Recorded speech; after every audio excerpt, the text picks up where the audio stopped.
মানুষের হৃদয়ের কথা বলে, নাটক মানব মুক্তির কথা বলে। নাটক হলো সমাজের দর্পণ। নজরে বাংলা এবার নিয়ে এসেছে এক নতুন ধারাবাহিক, নজরে বাংলা নাট্যদূত। প্রতি সপ্তাহের মঙ্গল ও শুক্রবার ঠিক সন্ধ্যে 7টায় আপনারা দেখতে পাবেন নাট্যদূতদের, যে দূতেরা নাটকের মধ্যে দিয়ে সমাজ গঠন করে, সামাজিক অবক্ষয়, কুসংস্কার, বিবিধ সমস্যা সকলের সামনে তুলে ধরেন এই দূতেরা। আজ আমরা হাজির হয়েছি এমনই এক নাট্যদূতকে নিয়ে নজরে বাংলা নাট্যদূত অনুষ্ঠানে। হবে আড্ডা, গল্প, কথা এবং তাদের প্রযোজনা নিয়ে। দেখতে হলে আমাদের ইউটিউব চ্যানেল নজরে বাংলা সাবস্ক্রাইব করুন, বেল আইকনে চাপ দিন, কমেন্টস করে আপনাদের মতামত জানান, আর সঙ্গে ফলো করুন ফেসবুক পেজ, দেখুন ওয়েব পোর্টাল www.nojore-bangla.com।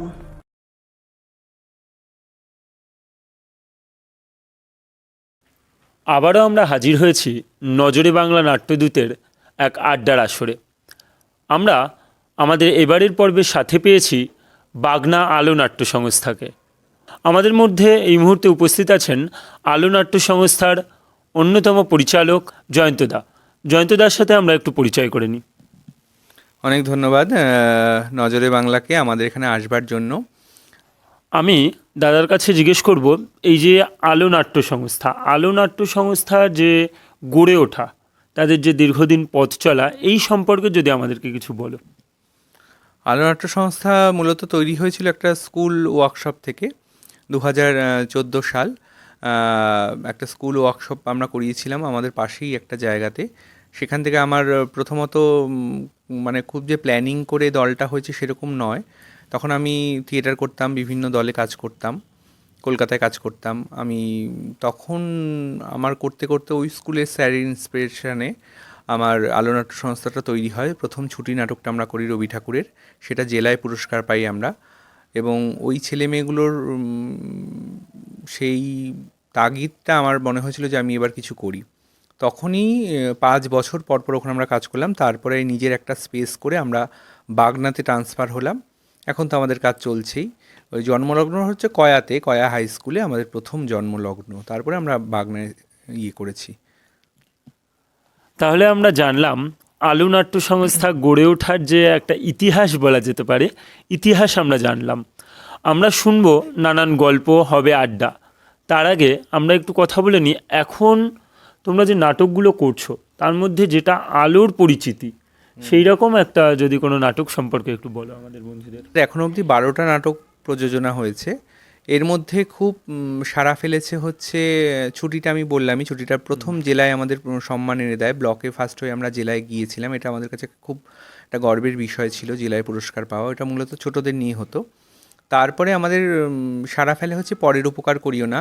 ওটা আমরা প্রচুর শো করি এবং পরের উপকারটা আমাদের এক সময় এত শো হয়েছে, তার জন্য আমাদের দলের অনেক জিনিসপত্র সেই শোয়ের কলমানির টাকা দিয়ে আমরা কিনেছি। মানে অনেক ছেলেমেয়ে অভিনয় করতো, প্রায় 15-16 জন ছেলেমেয়ে অভিনয় করতো। খুব সাকসেসফুল একটা প্রোডাকশন গেছিলো। নারায়ণ গঙ্গোপাধ্যায়ের 100 বছর পূর্ণতে আমরা করেছিলাম।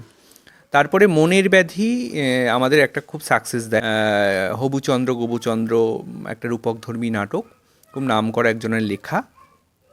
তারপরে আমাদের যেটা সাকসেস দেয় হচ্ছে বসু সেন আমাদের নাটকের মানে দলের একটা টার্ন ঘুরিয়ে দেয়, মানে নাট্য জগতে আমাদের একটা পরিচিতি এনে দেয়। এই সময় থেকে শুরু করে অনেক বড় বড় সংবাদ মাধ্যমে আমাদের বসু সেন নিয়ে আলোচনা হয়েছে। বড় বড় অনেক পশ্চিমবঙ্গের বিভিন্ন প্রান্তে আমরা বসু সেন করেছি। বসু সেন একটা আমাদের অনেক সম্মান দেয়। এখন আমরা নতুন একটা করছি আঁখি পল্লব, এটাও বেশ সাকসেস মুখ দেখেছি। এছাড়া আমরা বাংলাদেশের একটা করেছিলাম কর্ণকুন্তী সংবাদ, যেটা আমার পাশেই বসে আছে আমাদের দলের সম্পাদিকা কাম অভিনেত্রী অনিতা চক্রবর্তী, উনিও আমার সাথে করেছিল। এটা বাংলাদেশে আমন্ত্রণ পেয়েছিল, ভার্চুয়ালি গিয়েছিল।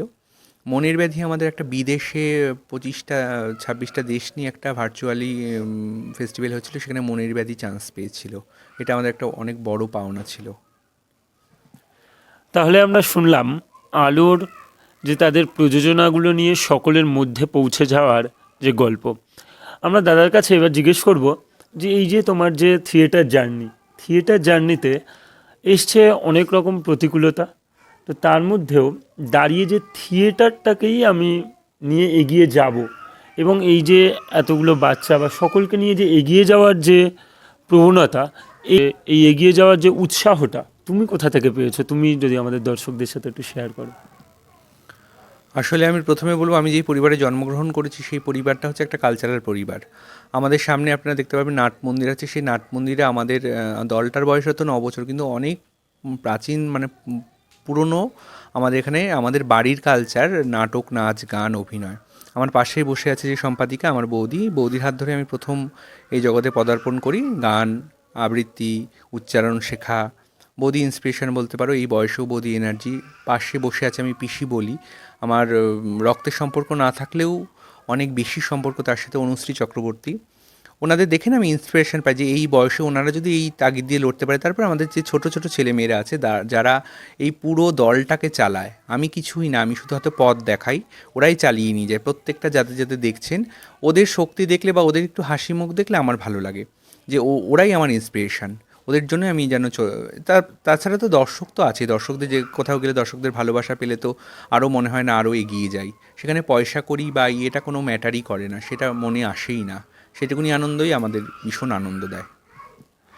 আমরা শুনলাম তাহলে এইভাবেই যে এগিয়ে যাওয়া, এইভাবেই চলতে হবে। এই যে তোমার থিয়েটার জার্নিতে অনেক মজার ঘটনাও এসছে অনেক কিছু সামনে, সেরকম মজার কোনো ঘটনা যদি আমাদের একটু বলো। আমার এরকম হয়েছিল যে আমি মৃত্যুর অধিকার বলে একটা নাটক করছিলাম চন্দন সেনের। সেটাতে আমার বয়স হচ্ছে 73 বছর ছিল ওই চরিত্রে। আমার এলাকায় একটা প্রথম শো হয় ওপেনিং, সেখানে হচ্ছে আমার তখন বয়স ছিল হচ্ছে ওই 27 বয়স ছিল আমার। একদম অত বয়সে একটা চরিত্র গিয়ে মেকআপ টেকআপ নিয়ে, আমারই এলাকার একজন দেখে বলেছিল এই এই ভদ্রলোকটা এদের সাথে অভিনয় করে। তখন আমার বেশ মজা লেগেছিল যে আমার চরিত্রটা হয়তো মানে বিশ্বাসযোগ্যতা প্রমাণ করতে পেরেছিল বলে আমি সেই জায়গায় পৌঁছাতে পেরেছিলাম, যে ওই বয়স থেকে পুরো একটা অন্য বয়সে গিয়ে। এরকম ছোট ছোট মজার ঘটনা হয়েছে।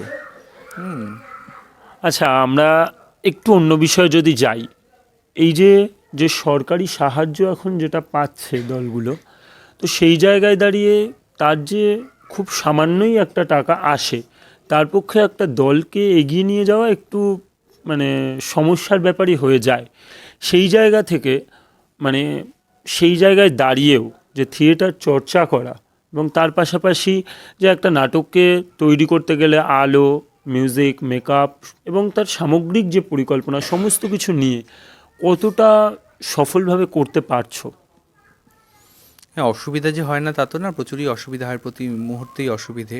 কারণ পয়সাটা এমন একটা ফ্যাক্টর, পয়সা ছাড়া তো কিছুই হয় না। সেটা তো অসুবিধা হয়, সবাই সেটাকে ওভারকাম করতে হয়, কিন্তু ওভারকাম হয় না ঠিকই। পয়সাটা অবশ্যই দরকার, কিন্তু ওই ভালোবাসাটা আছে বলেই হয়তো হয়ে যাচ্ছে। বা আমার যারা ছেলেমেয়ে, আমি বারবার বলছি, ওদের সাপোর্ট করছে বলে বা ওরা সেই ইন্ধনটা দিচ্ছে বলে আমি হয়তো পারছি। আমার একার দ্বারা তো একটা দল চলে না, সবার সাহায্য না পেলে হয় না সেটা। ওদের ভালোবাসাতে এবং ওদের ঐকান্তিক ইচ্ছাতেই আমি চলছি। তাহলে এসেছি আজকের এই নজরে নাট্যদূত। আমরা যে নাট্যদূতকে আমরা সাথে পেলাম, এই যে নাট্যদূত তারা সমাজ তৈরির কারিগর।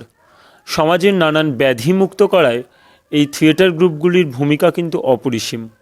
তাহলে আমরা পরের দিন আবারও কোনো এক দলকে নিয়ে আপনাদের সামনে হাজির হব। আজকের পর্ব আমরা এখানেই শেষ করলাম।